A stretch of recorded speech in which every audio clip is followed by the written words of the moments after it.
اس نام کے ساتھ مشہور ہونے کی وجہ یہ تھی کہ انہوں نے اپنی نبی کو کنویں میں پھینک دیا تھا۔ بعض مفسرین کا خیال ہے کہ اصحاب الرس اور اصحاب الاخدود یعنی کھائی والے ایک ہی ہیں۔ یہ بھی کہا گیا ہے کہ یہ یمامہ کے علاقے میں ایک بستی تھی جسے فلج کہا جاتا ہے۔ ایک خیال یہ بھی ہے کہ یہ قوم سمود کے ایک قبیلے کا رہائشی علاقہ تھا۔ واللہ عالم۔ ناظرین، ابن عساکر نے بیان کیا ہے کہ اللہ تعالیٰ نے اصحاب الرس کی طرف ایک نبی بھیجا، اس کا نام حنظلہ بن صفوان تھا۔ وہ آپ علیہ السلام پر ایمان نہ لائے اور اپنے کفر کی بنا پر آپ کو قتل کر دیا۔ پھر عاد بن اوس بن ارم بن سام بن نوح نے اپنی اولاد سمیت رس کے علاقے سے ہجرت کی اور احقاف میں جا کر آباد ہو گئے۔ پھر انہی کی اولاد یمن اور ساری دنیا میں پھیل گئی، لیکن اصحاب الرس کو پیچھے سے اللہ تعالیٰ نے ہلاک کر دیا۔ اولاد عاد میں سے جبرون بن سعد نے اس مقام پر آ کر رہائش اختیار کی جہاں آج دمشق واقع ہے۔ اس نے ایک شہر آباد کیا اور اس کا نام جبرون رکھا۔ قرآن کریم میں اسی کو ستون والے ارم کہا گیا ہے، کیونکہ دمشق سے زیادہ ستون کسی شہر میں موجود نہیں ہیں۔ بعد میں اللہ تعالیٰ نے اسی قوم عاد کی طرف ہود بن عبداللہ بن رباح بن خالد بن حلود بن عاد کو نبی بنا کر مبعوث فرمایا۔ وہ آپ علیہ السلام پر ایمان نہ لائے تو اللہ تعالیٰ نے انہیں تباہ و برباد کر دیا۔ اس سے معلوم ہوتا ہے کہ اصحاب الرس کا زمانہ قوم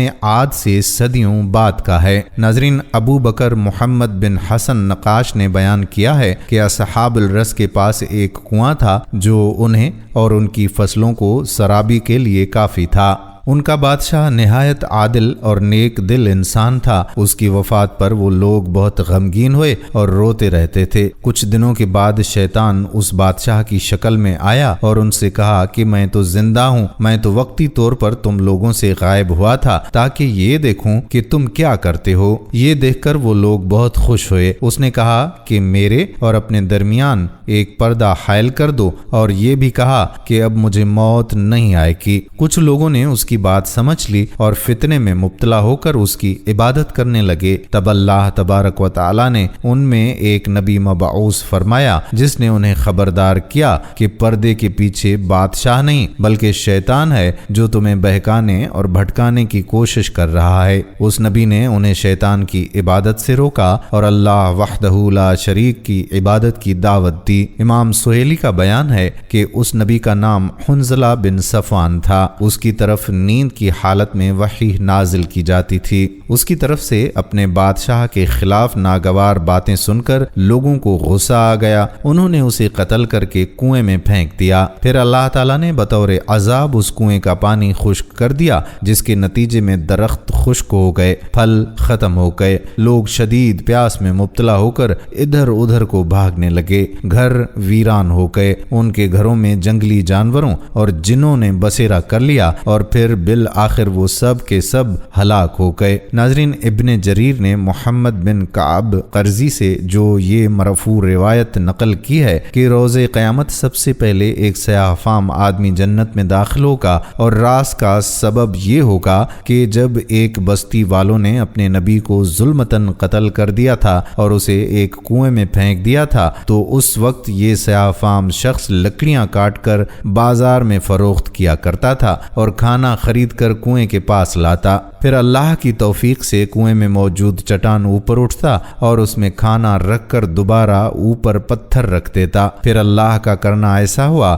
کہ وہ اللہ کے حکم سے 14 برس سویا رہا۔ اس دوران قوم اس نبی کو باہر نکال کر اس پر ایمان لے آئی تھی۔ پھر وہ نبی اس سیاہ فام شخص کو تلاش کرتا رہا حتیٰ کہ اللہ تعالیٰ نے اس سے فوت کر دیا، اور جب وہ بیدار ہوا تو نبی فوت ہو چکا تھا۔ یہ روایت مرسل ہے اور مرسل ضعیف روایت کی قسم ہے۔ ناظرین، امام ابن جریر رحمۃ اللہ علیہ نے خود اس کی تردید میں یہ فرمایا ہے کہ اس روایت میں مذکور لوگ اصحاب الرس نہیں ہو سکتے، کیونکہ قرآن کی صراحت کے مطابق انہیں تو ہلاک کر دیا گیا تھا جبکہ یہ اپنے نبی پر ایمان لے آئے تھے۔ ناظرین، اصحاب الرس ایسے لوگ تھے جو صنوبر کے درخت کی پوجا کرتے تھے۔ اور اسے درختوں کا بادشاہ کہتے تھے۔ یہ وہ درخت تھا جسے جناب نوح علیہ السلام کے بیٹے یافس نے طوفان نوح کے بعد روشن اب کے کنارے کاشت کیا تھا۔ رس نامی نہر کے کنارے انہوں نے 12 شہر آباد کر رکھے تھے، جن کے نام یہ ہیں: ابان،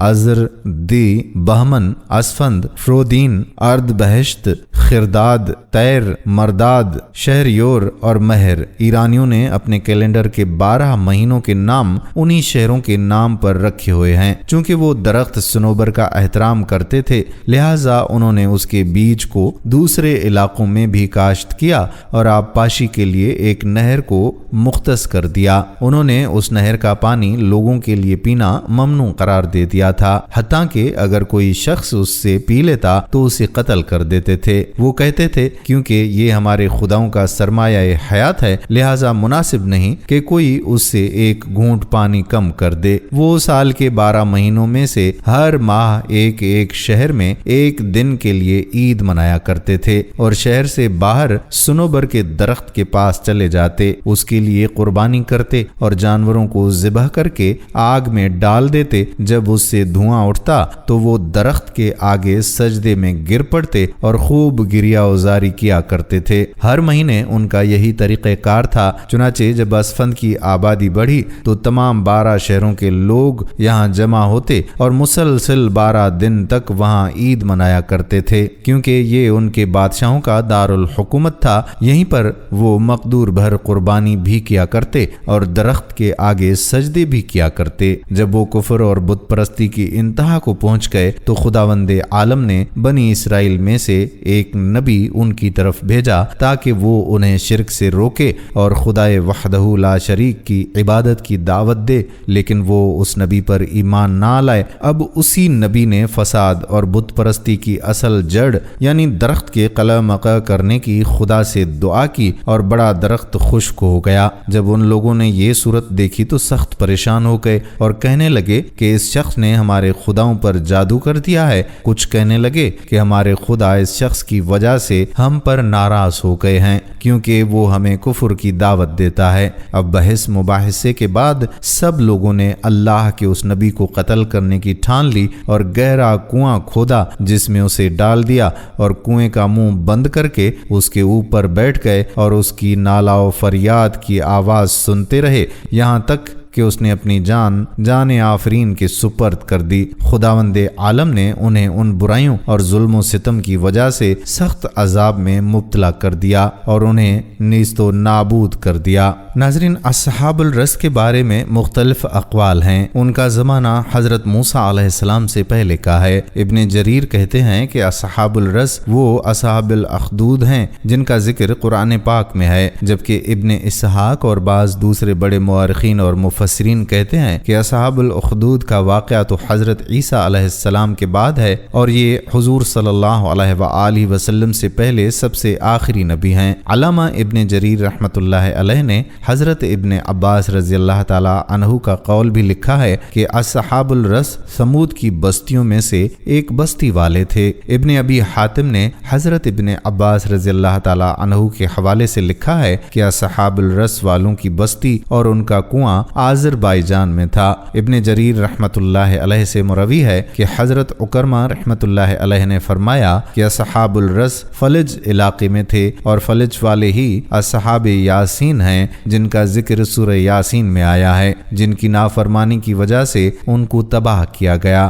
حضرت قتادہ فرماتے ہیں کہ فلج یمامہ کی بستیوں میں سے ایک بستی ہے۔ علامہ فرح اللہ زکی نے کہا ہے کہ ان کی طرف ابراہیم زردشت نام کے نبی کو بھیجا گیا۔ بحوالہ قصص الانبیاء، قصص القرآن، تفسیر ابن جریر۔ ایک اور روایت میں ہے کہ اصحاب الرس یعنی کنویں والے افراد کی طرف حضرت حنظلہ بن صفوان کو پیغمبر بنا کر مبعوث کیا گیا تھا، تاہم قرآن میں ان کا نام نہیں آیا۔ حضرت سہیلی کہتے ہیں کہ اس پیغمبر کی طرف نیند میں وحی آتی تھی اور ان کا نام حنظلہ بن صفوان تھا۔ ناظرین، قرآن و حدیث میں ان کے بارے میں تفصیلات نہیں ملتی، البتہ بعض مفسرین و مورخین نے اپنی اپنی رائے ظاہر کی ہے۔ علامہ مسعودی نے ان کو یمن میں آباد اور اولاد اسماعیل علیہ السلام کا ایک قبیلہ قرار دیا ہے۔ علامہ فرح اللہ زکی کردی لکھتے ہیں کہ رس عرس کا مخفف ہے اور یہ قفقاز آذربائیجان کے علاقے کا ایک مشہور شہر ہے جس میں اللہ نے ایک نبی کو مبعوث فرمایا تھا جن کا نام ابراہیم زردشت تھا۔ ابن ابی حاتم اور ابن ابی عباس رضی اللہ تعالی عنہ نے بھی رس آذربائیجان کے ایک کنویں کو کہا ہے۔ بحوالہ قصص القرآن، تفسیر ابن کثیر، البدایہ والنہایہ، قصص الانبیاء۔ ناظرین، عربی زبان میں رس کے معنی جیسا کہ کنویں کے ہیں، عرب کی روایات میں الرس کے نام سے دو مقام معروف ہیں، ایک نجد میں اور دوسرا شمالی حجاز میں۔ ان میں نجد کا الرس زیادہ مشہور ہے، لیکن یہ تعین کرنا بہت مشکل ہے کہ اصحاب الرس ان دونوں جگہوں میں سے کس جگہ رہنے والے تھے۔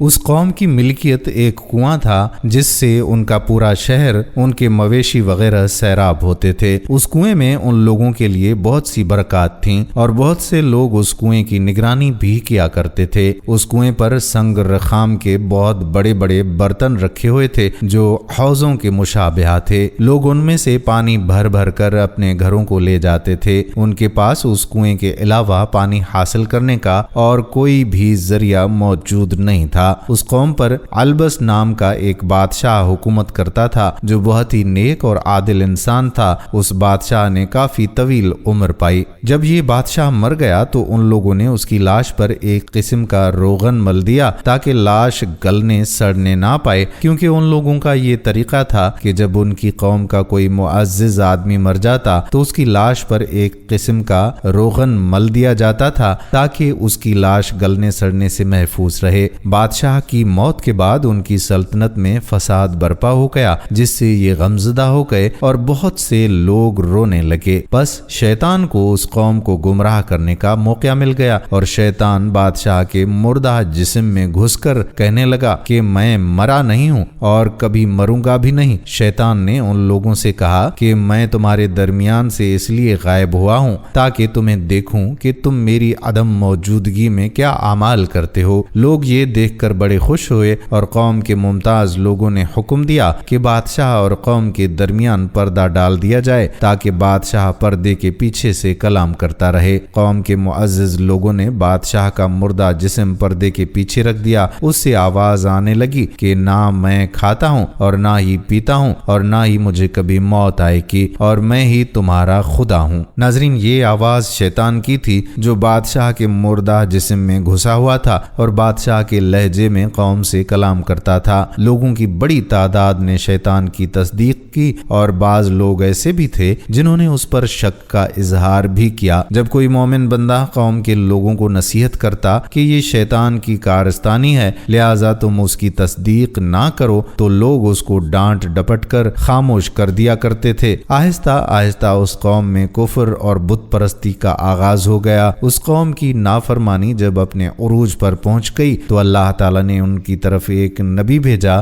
جس پر خواب میں وحی نازل ہوتی تھی۔ ان کا نام حضرت حنظلہ بن صفوان علیہ السلام تھا۔ حضرت حنظلہ بن صفوان علیہ السلام نے قوم کو بتایا کہ یہ بادشاہ مر چکا ہے، اس میں روح نہیں ہے، شیطان نے تمہیں گمراہ کر دیا ہے۔ اللہ تعالیٰ کسی مخلوق کی صورت میں ظاہر نہیں ہوتا، تمہارے لیے یہ جائز نہیں کہ اس مردہ بادشاہ کو اللہ کا شریک بناؤ۔ حضرت حنظلہ بن صفوان علیہ السلام اس قوم کے لوگوں کو واعظ اور نصیحت کرتے رہے اور انہیں اللہ کے عذاب سے بہت ڈرایا، لیکن اس قوم کے لوگوں نے ان کی بات نہیں مانی اور ان کے دشمن ہی بن گئے۔ ایک دن انہوں نے ایک کنواں کھودا اور اس میں اللہ کے نبی علیہ السلام کو پھینک کر شہید کر دیا۔ اس قوم نے سرکشی اور نافرمانی کے ساتھ ساتھ جب اللہ کے نبی علیہ السلام کو شہید کر دیا تو اللہ تعالیٰ کا عذاب ان پر اس طرح سے نازل ہوا کہ رات کو جب اس قوم کے تمام لوگ کھا پی کر آرام سے سو گئے تو اللہ تعالیٰ نے اس کنویں کو جو ان کے پانی حاصل کرنے کا واحد ذریعہ تھا خشک کر دیا۔ یہ لوگ جب صبح کو بیدار ہوئے تو انہیں معلوم ہوا کہ کنواں خشک ہو چکا ہے۔ اس طرح اس قوم کے تمام مرد، عورتیں، بچے اور ان کے جانور پیاس کی شدت سے ہلاک ہو گئے اور اس کے بعد